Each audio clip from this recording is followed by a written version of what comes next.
پشت سر بلاک‌های سلیم کاروان دیده میشه. مردم خیلی به وحشت افتادن. برپای بلاک‌های سلیم کاروان هم قطع شده. حملات هوایی پاکستان به کابل و قندهار، پناهگاه متحدان طالبان بمباران شدند. زبیلا مجاهد میگوید تانکر تیل منفجر شده است. سلام بر شما، به خبر ساعت 6 شام کابل از افغانستان اینترنشنال خوش آمدید. من وحید پیکمان هستم. ادامه سرخطها.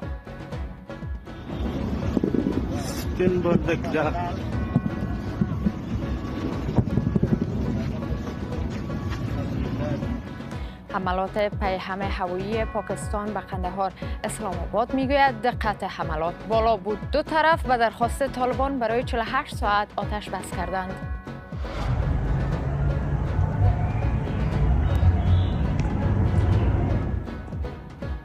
و هراس پایتخت نشینان از جنگ، طالبان بار دیگر کابل را زیر بمباران خارجی برد.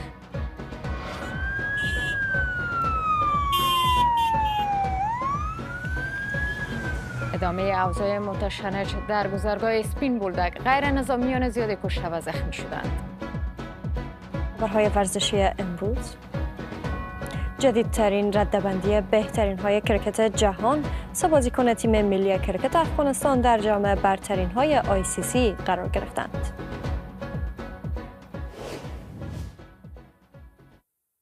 ارتش پاکستان حملات هوایی علیه مخفیگاه‌های طالبان پاکستانی در کابل و قندهار انجام داده است. این دومین بار در یک هفته گذشته است که پایتخت افغانستان مورد هدف ارتش پاکستان قرار می‌گیرد. ارتش می‌گوید این حملات با دقت بالا به اهداف TTP در دو شهر بزرگ افغانستان انجام شده است. همزمان پاکستان می‌گوید درخواست رژیم طالبان برای آتش‌بس 48 ساعته را از ساعت 6 عصر امروز پذیرفته است. 3 و 40 دقیقه است. یک دود غلیظ از پشت سر بلاک‌های سلیم کاروان دیده میشه. مردم خیلی به وحشت افتادن. برپای بلاک‌های سلیم کاروان هم قطع شده، ولی به گفته مردم محل فکر کنم این انفجار در نزدیکی سر چهارراه تیمنی اتفاق افتاده و بلاک‌هایی که در تیمنی قرار داره همه شیشه هایشون از بین رفته. مردم خیلی وحشت داره. اینجا هم طیاره جت زد فامیلی بسیار محکم.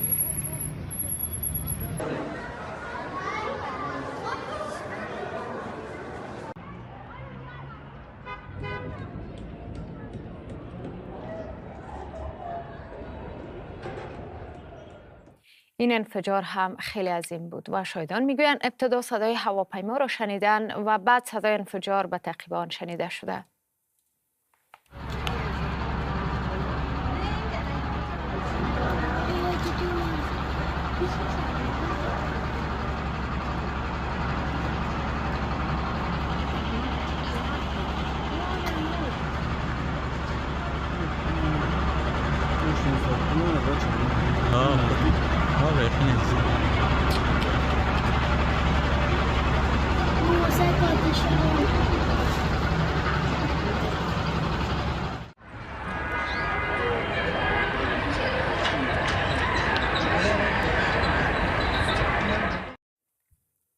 در تصویر دیگری که می‌بینیم جوانان و باشندگان در کنار دود عظیم ناشی از انفجار جمع شدند. طالبان هیچ اطلاعات دقیقی درباره این انفجار ارائه نداده و فقط گفته یک تانکر منفجر شده است.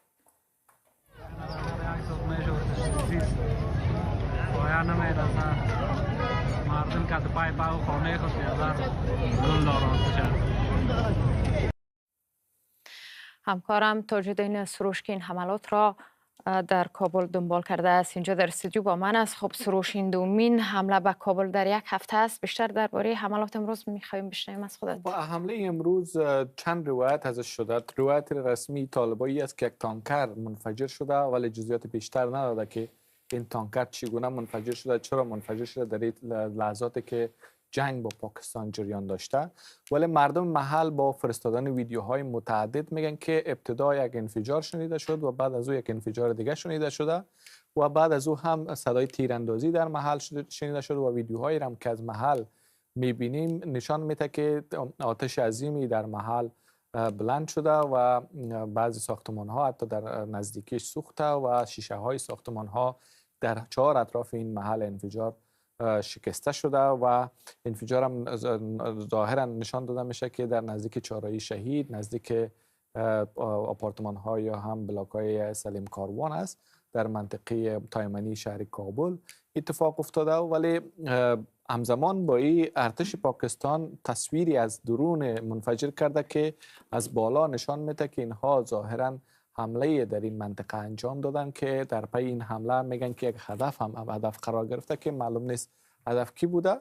ولی این اگر تایید شود این دومین حمله است در واقع در یک هفته که پاکستان در کابل انجام میده که این حملات ظاهرا بی پیشینه است در پایتخت افغانستان و پاکستان در طول عمرش تا هنوز جرأت نکرده بود یا هم نتوانسته بود که به کابل پایتخت افغانستان حمله کنه و حالا در تحت حاکمیت طالبان میبینیم که این حملات به صورت منظم انجام میشه و با پس از این حملات ویدیوهایی به ما رسیده که نشان میده که پهپادها در فراز شهر کابل در حال گشتنی هستند و ظاهرا این پهپادها هم پهپادهای پاکستانی باید باشه که هنوز تایید نشده. ولی بله در حالی که طالبان میگن که تانکر انفجار شده، ارتش پاکستان تایید میکنه که به پناهگاه‌های TTP در کابل حمله کرده. بله ارتش میگه که به پناهگاه‌ها حمله کرده و اهداف را در کابل حالا چرا طالبان پنهان میکنن؟ روایت‌های جنگ همزمان با اینکه جنگ نظامی بین دو طرف است، جنگ روایت‌ها هم هست. دو طرف تلاش میکنه که روایت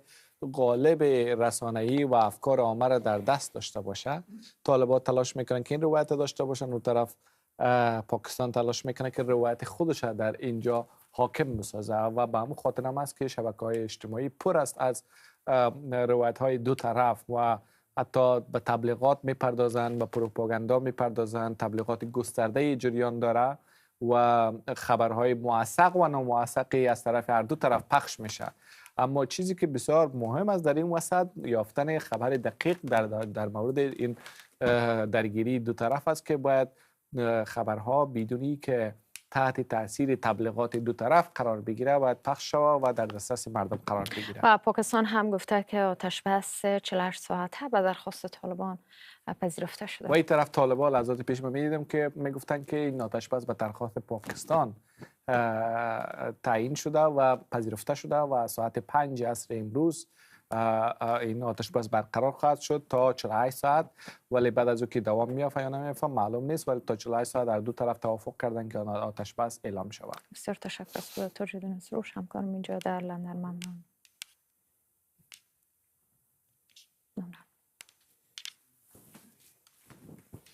همزمان ارتش پاکستان با نشر ویدیوهایی میگوید که حملات هوایی به قندهار و کابل با دقت بالایی انجام شده و اهداف مهمی را از بین برده است. اینک تصویری را میبینیم که ارتش پاکستان منتشر کرده.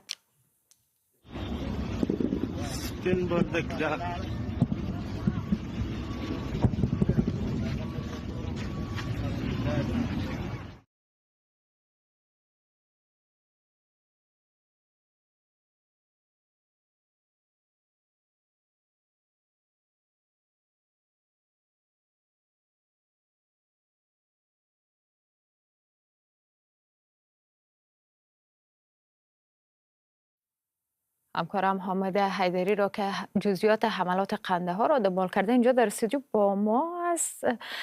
خب حامد، حملات کابل را و جزئیاتش از سروش شنیدیم، حالا تازه ترین جزئیات از قندهار حاکی است چیست؟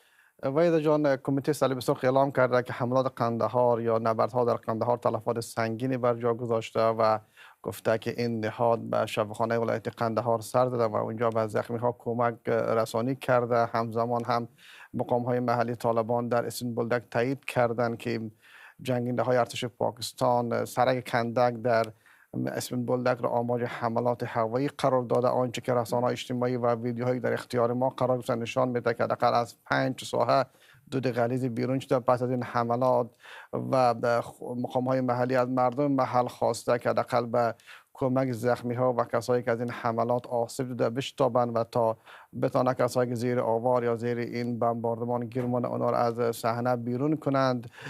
این حملات در قندهار یا درگیری بین نیروهای نظامی پاکستان و طالبان از نیمه‌های شب گذشته آغاز شد تا این صبح ادامه داشت. بعد از یک وقفه کوتاه که این ارتش پاکستان دوباره دست به حملات هوایی زد. آنجا که اوایل صبح ذبیح‌الله مجاهد سخنگوی طالبان اعلام کرد که در حملات دیشب 12 غیر نظامی کشته و نزدیک به 100 تن هم زخمی هست. اما آن طرف ارتش پاکستان میگه که در حملات که علیه طالبان یا در برابر نیروهای طالبان انجام داده بین 15 تا 20 سرباز طالبان که در کنارش تحریک طالبان پاکستانی هم بوده کشته شده.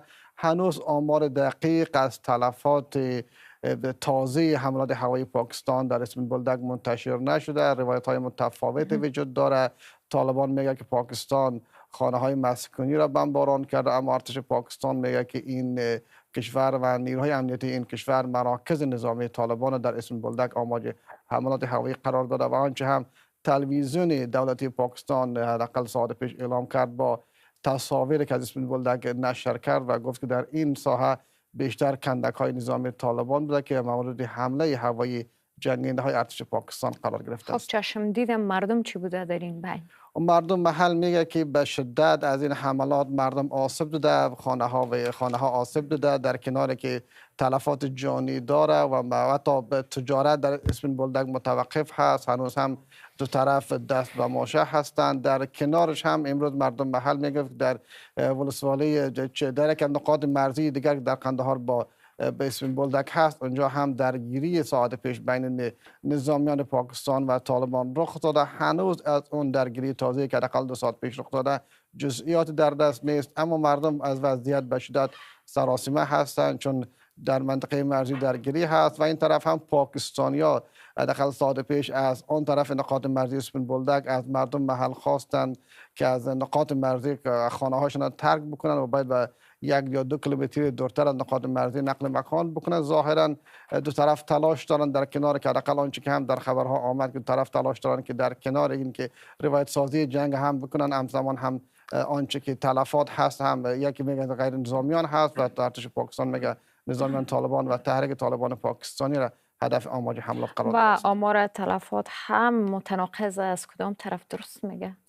خب دو طرف روایت های متفاوت دارن، اما صلیب سرخ چیزی که گفته قربانیان اسم بولدک بیشتر هست و هنوز هم مشخص نکرده کمیته صلیب سرخ که واقعا چه مقدار افراد در این حملات آسیب دیده، اما گفته که بیشتر کسایی که در حمله اسم بولدک یا در نبردهای اسم بولدک این طرف افغانستان آسیب دیده غیر نظامیان هستند و اونا به شفاخانه ملکی انتقال پیدا کردن. اما اون طرف هم ظاهرا در داخل پاکستان هم مقام های پاکستانی اعلام کرده که شمار از غیر نظامیان در حملات متقابل نیروهای طالبان کشته و زخمی هست. در کنار که این صبح هم 2 جسدی که از نیروهای پاکستانی در اسم بولدک در اختیار طالبان بود، اون از طرف کمیته صلیب سرخ به نظامیان پاکستانی در اسم بولدک تحویل داده شد. بسیار تشکر از خودت حامد حیدری، همکارم اینجا در لندن. ممنون. همزمان هواپیماهای بدون سرنشین در آسمان کابل گشت زنی می کنند. تصاویری که به ما رسیده نشان میدهد که مردم در ترس و هراسند.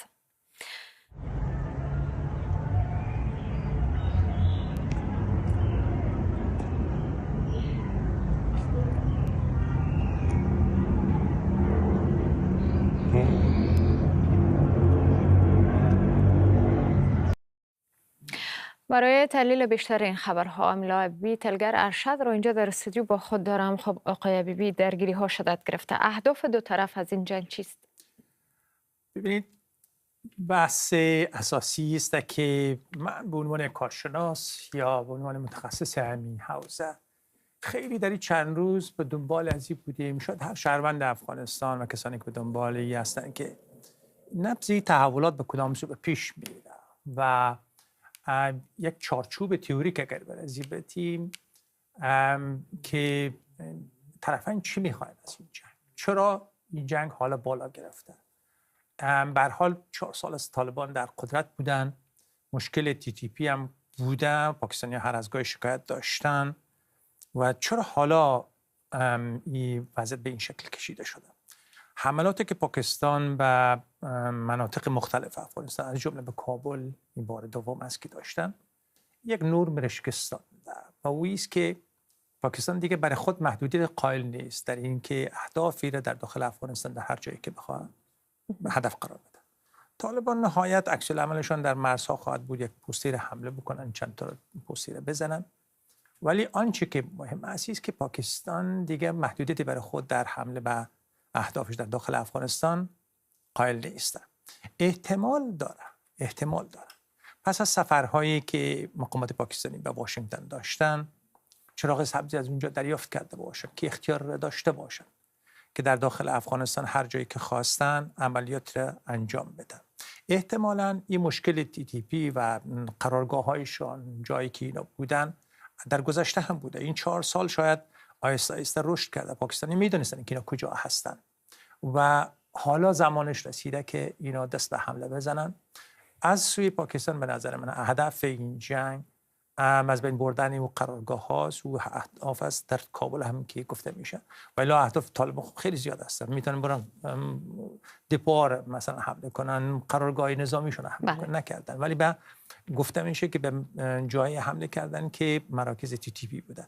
در این صورت این وضعیت احتمالاً نه تنها پایانش نیست که شروعش خواهد بود آهسته آهسته در ماه‌های آینده و شاید به همین شکل پاکستانی برای خود اجازه داشته باشن که حرکت کنن. یک نکته دیگر هم از طرف طالبان هم چون هدف جنگ گفتیم، به نظر من از سوی طالبان و حلقات در داخل طالبان البته جنگ بیشتر دفاعی است و یک شکلی که در حال در فضای عمومی نشان میده که از وطن از مملکت خود دفاع میکنی و خب در دو تا نابرابر است، قدرت نابرابر است. بنابراین افغانستان متاسفانه در این زمینه دچار مشکل است. خب که میگن که از خود دفاع میکنیم، زمینه سازی شرایط که دست پاکستان باز گذاشته بر حملات بی قید و شرط کی است؟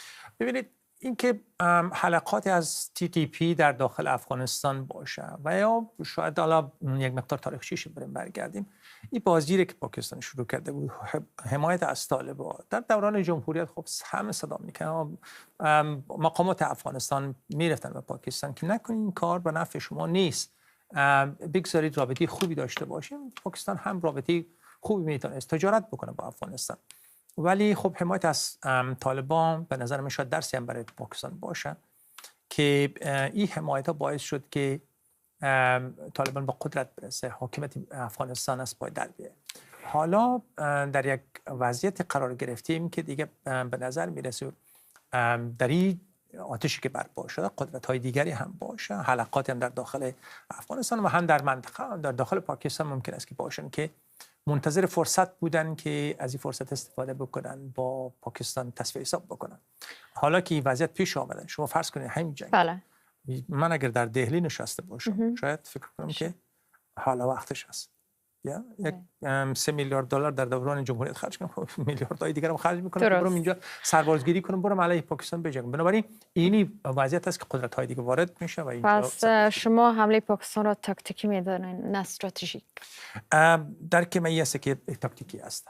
حمله پاکستان تاکتیکی است برای که او حلقاتی را که در داخل افغانستان مخل برای منافع پاکستان باشه را از طریق بمباران، از طریق حملات هدفمند از بین ببرن، ولی کل بدنه سیستم سر جای خودش باشه. اما یک تغییر در استراتژی پاکستان دیده میشه، شما را درک کردین؟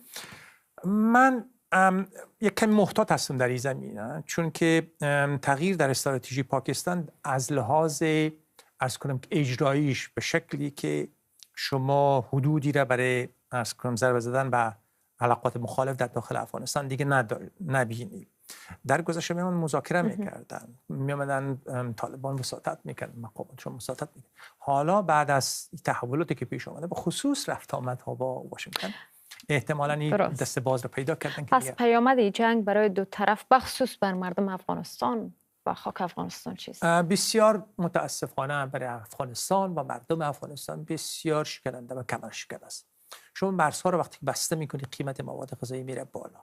خب این مردم فقیر هست، فقیرتر میشن. نانش رو که 1 روپیه میخرید ممکنه 2 روپیه شود و توانش رو نداشته باشن و این پیامدهای بسیار ناگواری است که در افغانستان میشه. راهش نیست. طالبان اگر واقعا حکومت هستن که میگن از حاکمیت دفاع میکنه، از حاکمیت ملی دفاع میکنه برای مردم افغانستان، بیا آشتی که با مردمت، بیا حاکمیت ملی بساز، بگذار مشروعیت حکومت بر شانه های مردم باشه. در اون صورت است که باز قدرت های دیگه به نظر من هیچ نیازی هم نمیبینه که به افغانستان حمله بکنه، برای که شما وقتی که زمینش فراهم نباشه قدرت‌های دیگه هم شاید این کار رو نکنه. بحث اساسی است که طالبان در این به عقل سر عقل میان یا نه ایره نمیدن.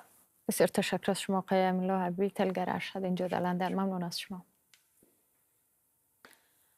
همزمان با انفجارها در کابل و قندهار و تایید پاکستان مبنی بر انجام آنها، درگیری طالبان با مرزبانان پاکستانی در گذرگاه اسپین بولدک کماکان ادامه دارد. طالبان میگویند 12 غیر نظامی در حمله پاکستان کشته و دست کم 100 تن دیگر زخمی شدند. ارتش پاکستان ادعا دارد که آغازگر جنگ نبوده و جنگجویان طالبان و TTP را در حملات متقابل کشته و شماری از تسلیحات و پوسته های این گروه را تخریب کردند. حمید فهیم گزارش می‌دهد. جابجایی ادوات سنگین در اسپین بولدک. طالبان در حال گسیل تانک هایشان به این گذرگاه است. جایی که از بامداد چهارشنبه درگیری میان طالبان و مرزبانان پاکستانی در حال تشدید است. ما په فدایانو کې ولیکئ چې زه اول فدایي پر پاکستان پر مرتد فوج باندې وکم، ډیر مردار کوم پر یو داسې ځای باندې یو غټ موټر بم را جوړ کړي. طالبان ساعات پس از آغاز درگیری دروازه دوستی با پاکستان را با بشکه‌های زرد منفجر کردند. افراد طالبان با نشر این ویدیوها ادعا دارند شماری از مرزبانان پاکستانی را کشتند و حمله آنان را عقب زدند. ارتش پاکستان گفته ادعای طالبان دروغ شاخدار است. پاکستان حمله نکرده و درگیری با حمله طالبان در اسپین بولدک آغاز شده. منابع امنیتی پاکستان با نشر این ویدیوها ادعا دارند که چندین تانک و پسته های طالبان را تخریب کردند و 25 تا 30 جنگجوی طالبان و TTP را که در این حمله سهیم بودند کشتند. ذبیح‌الله مجاهد سخنگوی طالبان اما میگوید در حمله پاکستان 12 غیر نظامی کشته شده و دست کم 100 غیر نظامی دیگر زخمی شدند. ټول ماشومان زخمیان روان دي، ښځې شهیدان شوي دي، یعنې په سل کې 99% ټوله لکیان دي، زنانه ښځې ماشومان څوک شهیدان شوي دي، څوک اوس هم پراته دي. ستون از دود سیاه از چشمانداز چمن نیز در مرز دیده می شود. نیروهای پاکستانی رفت و آمد در این منطقه را زیر نظر دارند. در شفاخانه چمن نیز مردم برای انتقال غیر نظامیان زخمی تجمع کردند.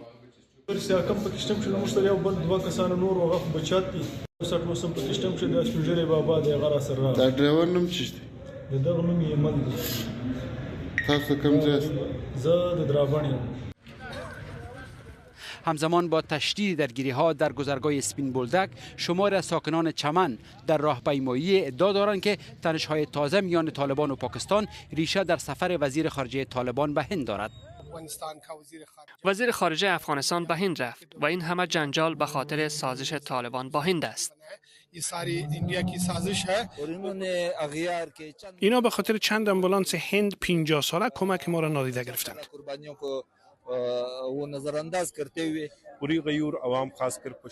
قبایل پشتون به پاکستان وفادار هستند و در هر جنگ در کنار پاکستان می ایستند.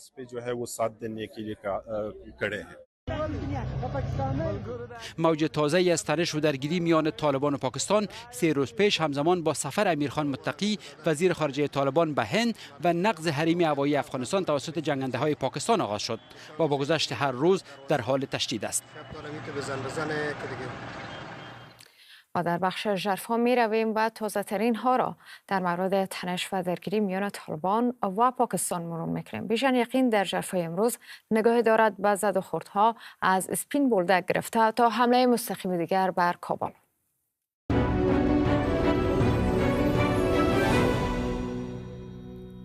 درگیری‌های مرزی میان طالبان و پاکستان برای 4مین روز ادامه یافت. تلاش‌های کشورهای منطقه برای کاهش تنش هم در اول به جای نرسید. برعکس، درگیری‌ها وخیم‌تر، سخنان تندتر و فشارها بیشتر شد.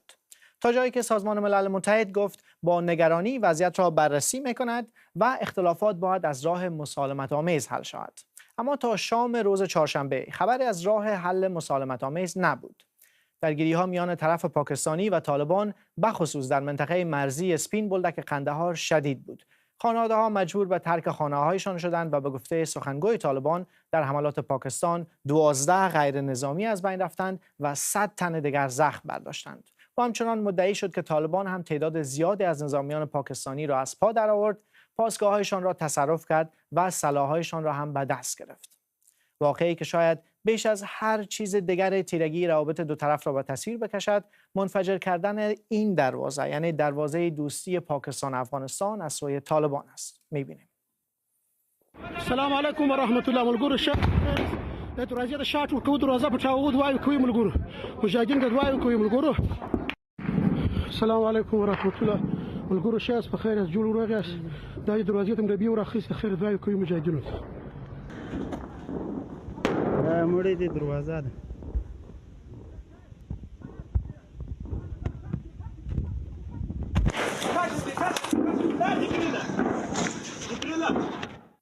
در حالی که طالبان میگویند پاکستان نخست حمله کرده، ارتش پاکستان این گروه را به دروغگویی متهم می‌کند. در بیانیه ارتش پاکستان آمده که طالبان با ادعاهای دروغین درباره آغاز حمله و تصرف پاسگاه‌های پاکستانی واقعیت را تحریف می‌کند.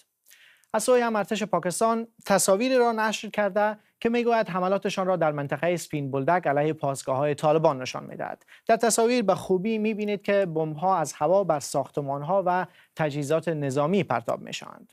هرچند پاکستان میگوید هدفش فقط نیروهای طالبان است، اما گزارش داده شده که در این حملات افراد غیر نظامی هم از بین رفتند و یا حداقل بیجا شدند. تصاویر رسیده به دست ما هرج و مرج و فرار مردم را نشان میدهد.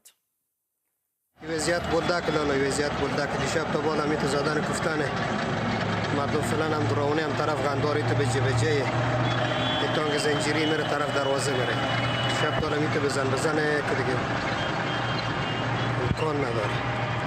دعا میکنیم یارا، دعا میکنیم امکانم 400 من باشی. در واکنش به این وضعیت بحرانی، ریچارد بنت، گزارشگر ویژه سازمان ملل برای افغانستان، هم ابراز نگرانی کرد.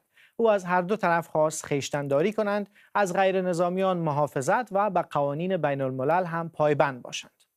پاکستان از شروع این دور درگیری‌ها که با حمله مستقیم به کابل آغاز شد، همواره گفته باید جلو فعالیت‌های گروه‌های ضد پاکستانی گرفته شود. اکنون ارتش پاکستان حتی میگوید که طالبان افغان و TTP به گونه مشترک در منطقه کرم قندهار حمله کردند. در تازه ترین مرحله اوجگیری این تنش‌ها، پاکستان بار دیگر به قلب کابل و همینطور مرکز قدرت بیت الله آخوندزاده یعنی قندهار حمله کرد. ارتش پاکستان با تایید این خبر گفت هدف حمله کابل مخفیگاه گروه تحریک طالبان پاکستانی بوده. با این حملات شهروندان کابل دوباره شاهد لحظاتی بودند که آن را دهه‌ها تجربه کرده بودند.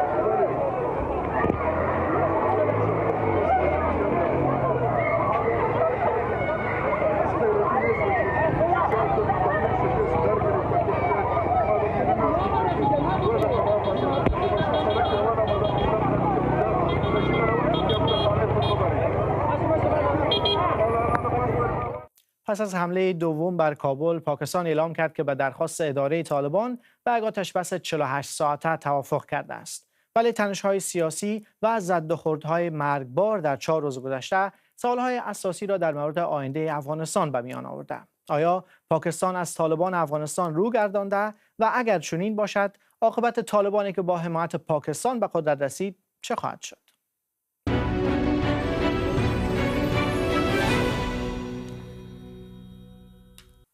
حالا هم نگاهی بیندازیم به چند خبر کوتاه از افغانستان.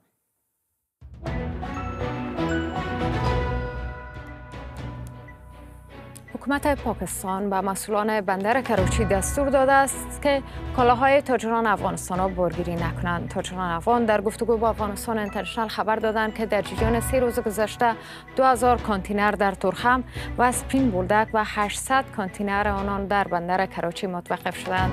یکی از تاجران افغان در کراچی گفت در صورت ادامه این وضعیت با وضع جریمه و مالیات بر آنها روزانه میلیون ها دلار متضرر خواهند شد. همزمان تاجران نگران فاسد شدن میوه، سبزیجات و برخی اقلام دیگرند.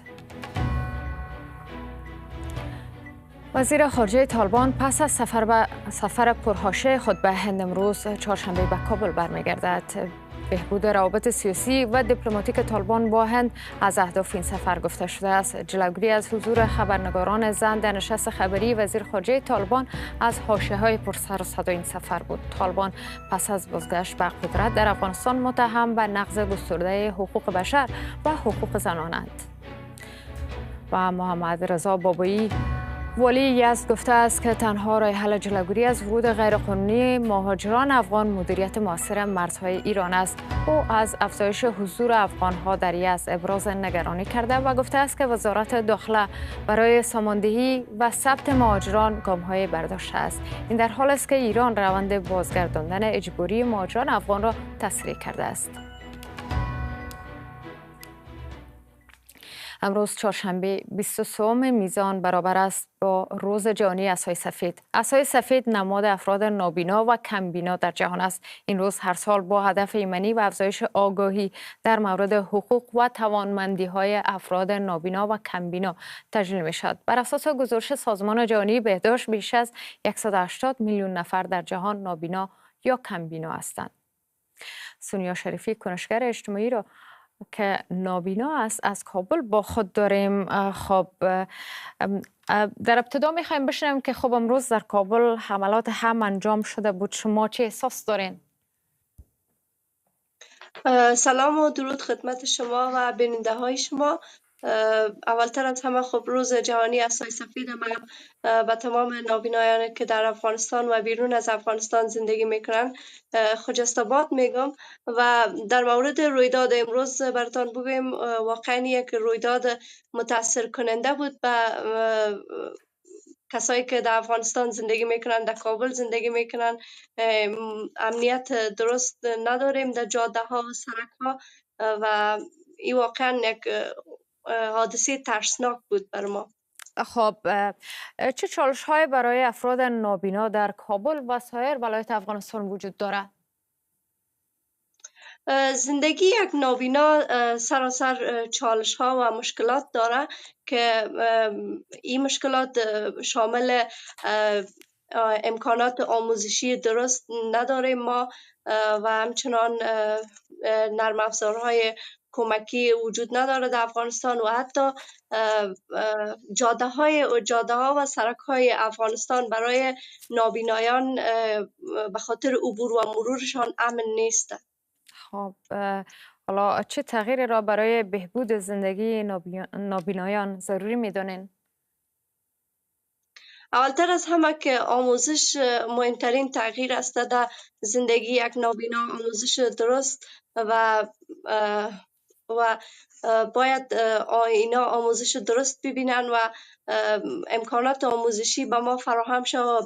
خود ما باید حقوق ما زیر پای نشه، آزاد باید زندگی کنیم و ما هم شامل بورسیه های تحصیلی شویم و کار کنیم در جامعه و در جامعه باید حضور فعال داشته باشه یک نابینا. بله، از جامعه گفتین در برخورد با مردم با چه مشکلات روبرو میشین؟ برخورد مردم در کل با شما چگونه است؟ برخورد مردم عجیب است در مقابل افراد دارای معلولیت بینایی. نه تنها در افراد دارای معلولیت بینایی بلکه به تمام معلولان برخورد مردم عجیب است. بعض مردم ها هستند که افراد دارای معلولیت بینایی را نادیده میگیرن و بعضا با ترحم به دید ترحم نگاه میکنن که اردوی از این آزاردهنده است به یک نابینا هم مثل دیگران انسان هستند. اونا هم میتونن زندگی خود پیش ببرن و باید یا دیده شوند، اینا رو نادیده نگیرن و به نگاه ترحم باید بر ما نگاه نکنه کسی. اگر مسئولان بر شما یک کار انجام بدن چی میتونه باشه؟ انتظارتون چیست؟ مهمترین مسئله که مسئولان باید در این شرایط به ما انجام بدن گرفتن بورسی های تحصیلی است بر ما که ما باید بورسی های تحصیلی بگیریم و از افغانستان بیرون شویم. ما باید با دنیای بیرونی آشنا شویم و من چند وقت پیش خودم به یکی از دانشگاه های پاکستان، دانشگاه علامه اقبال لاهوری و یک دانشگاه دیگه در آلمان و چندین دانشگاه در کشورهای دیگه من به اینا ایمیل کردم و بورسی های تحصیلی خواستم و ما متاسفانه جمله که من از اینا شنیدم امی بود که افراد دارای معلولیت بینایی ما به اینا کار کردن نمیتونیم، چون اینا شما مشکل بینایی دارین، ما به خاطر این مشکل شما رو نمیتونیم از افغانستان انتقال بدیم. بسیار تشکر از شما سونیا شریفی، ممنون از شما. تشکر از شما. بیننده و شنونده افغانستان اینترنشنال هستید. نگاه دوباره داریم به سرخط خبرها. یک دود غلیظ از پشت سر بلاک‌های سلیم کاروان دیده میشه. مردم خیلی به وحشت افتادن. برپای بلاک‌های سلیم کاروان هم قطع شده. حملات هوایی پاکستان به کابل و قندهار، پناهگاه متحدان طالبان بمباران شدند. ذبیح الله مجاهد میگوید تانکر تیل منفجر شده.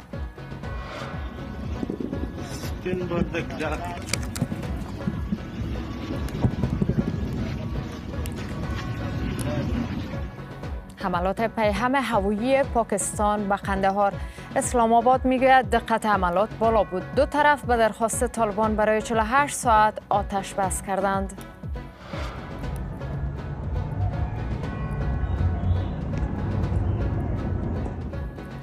هراس پایتخت نشینان از جنگ، طالبان بار دیگر کابل را زیر بمباران خارجی برد.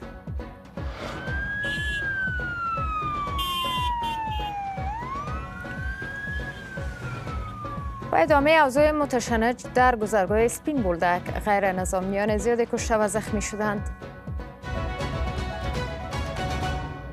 احمد الشارع رئیس جمهور موقت سوریه امروز چهارشنبه با ولادیمیر پوتین رئیس جمهور روسیه در مسکو دیدار کرد. خبرگزاری رسمی سوریه گزارش داد که احمد الشارع در این سفر با ولادیمیر پوتین در مورد روابط دو جانبه بین دو کشور، تحولات منطقه‌ای و بین‌المللی و پایگاه‌های روسیه در سوریه گفتگو کرده است. وزیر خارجه و وزیر دفاع سوریه نیز در این سفر الشارع را همراهی می‌کنند. بیشتر در این مورد از همکارم شهناز کاملزاده در تفلیس میشنویم. خب تازه ترین جزئیات از این خبر چیست؟ بله، امروز بعد از ظهر برای نخستین بار الشارع به روسیه سفر کرد و همچنین دیداری رسمی با ولادیمیر پوتین رئیس جمهوری این کشور داشت و آن چیزی که رسانه‌ها و کرملین خبر داده از جانب‌ها در اطراف گسترش همکاری‌های دو جانبه گفتگو کردند و همچنین در مورد اوضاع منطقه و به خصوص خاورمیانه گفتگو کردند. اما سرگئی لاوروف وزیر خارجه روسیه روز دوشنبه گفته بود که سوریه نسبت به حفظ پایگاه‌های روسیه در سوریه توجه دارد و در این مورد نیز در این نشست گفتگو خواهد شد. همچنین خود رهبر سوریه قبل از سفرش به روسیه با رسانه آمریکایی صحبت داشته است که در آن گفته بود که ما از روسیه درخواست می‌کنیم که بشار اسد را به ما بسپارد، یعنی رئیس جمهور سابق سوریه را، و گفتنی است که در طول فعالیت بشار اسد به عنوان رئیس جمهور سوریه روسیه از او بسیار حمایت میکرد. گفتنی است که در حال حاضر در سوریه دو پایگاه نظامی روسیه هنوز هم وجود دارد که یکی از آنها پایگاه هوایی است و دیگر هم پایگاه دریایی است و این پایگاه ها قرار است به یک پایگاه های یا مرکز بشردوستانه در سوریه تبدیل شود. بسیار تشکر از خود شهناز کاملزاده، همکارم در تفلیس. ممنون. و حالا هم نگاهی بیندازیم به چند خبر کوتاه از جهان.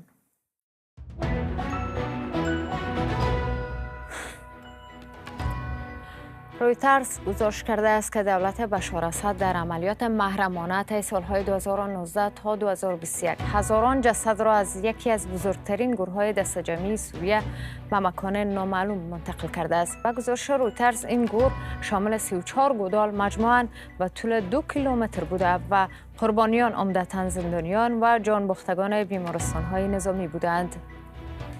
در پی آتش گرفتن یک تانکر نفت روز چهارشنبه در جزایر ریو اندونزیا دست کم 10 نفر کشته و 18 تن دیگر زخمی شدند. پلیس گفته آتش سوزی در یک کارخانه کشتی سازی در شهر باتام بوده است.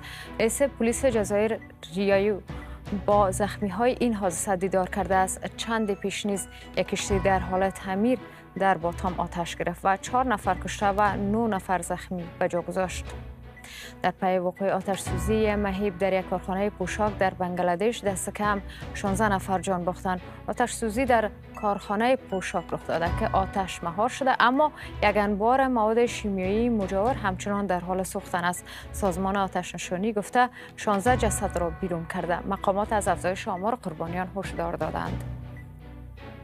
اما از تحولات در خاورمیانه، حماس قرار است امروز 4 پیکر دیگر از گروگان‌های کشته شده را به اسرائیل تحویل دهد. روزنامه تایمز اسرائیل گزارش داده است که با این انتقال شمار پیکرهای بازگردانده شده به 12 تن میرسد، در حالی که 16 پیکر دیگر هنوز نزد حماس باقی مانده‌اند. ارتش اسرائیل در خبرنامه گفته است که یکی از جسدهای تحویل داده شده به هیچ یک از گروگان‌ها مطابقت ندارد. در همین حال اکسوس از آمادگی حماس برای واگذاری سلاح‌های سنگین به شمول راکت‌ها و موشک‌ها به یک نهاد فلسطینی یا عربی خبر داده است. این رسانه به نقل از 2 منبع نوشته که این گروه بر حفظ سلاح‌های سبک برای دفاع خود تاکید دارد.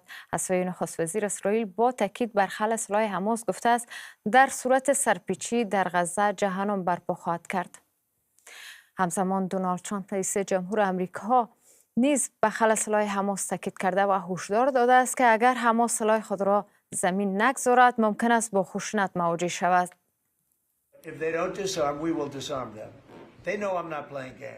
اگر خلع سلاح نشن ما اونا رو خلع سلاح میکنیم. اونا میدونن که من شوخی ندارم. ما کار بزرگی انجام دادیم.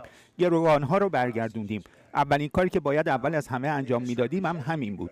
اونا عدد اشتباهی گفتن چون به ما گفته شده بود که 26 یا 24 گروگان کشته شده دارن، اما به نظر میرسه اینطور نبوده. من با حماس صحبت کردم و گفتم شما قرار خلع سلاح بشید، درسته؟ اونا گفتن بله قربان، ما خلع سلاح میشیم. این چیزی بود که به من گفتن. اگه این اتفاق نیفته ما این کارو سریع و شاید خشونت‌آمیز انجامش میدیم. رسیدیم به پایان خبرها. تشکر از توجهتان. وقت خوش و بیننده خبرهای ورزشی هم با همکارم شرور سروری باشید. تشکر.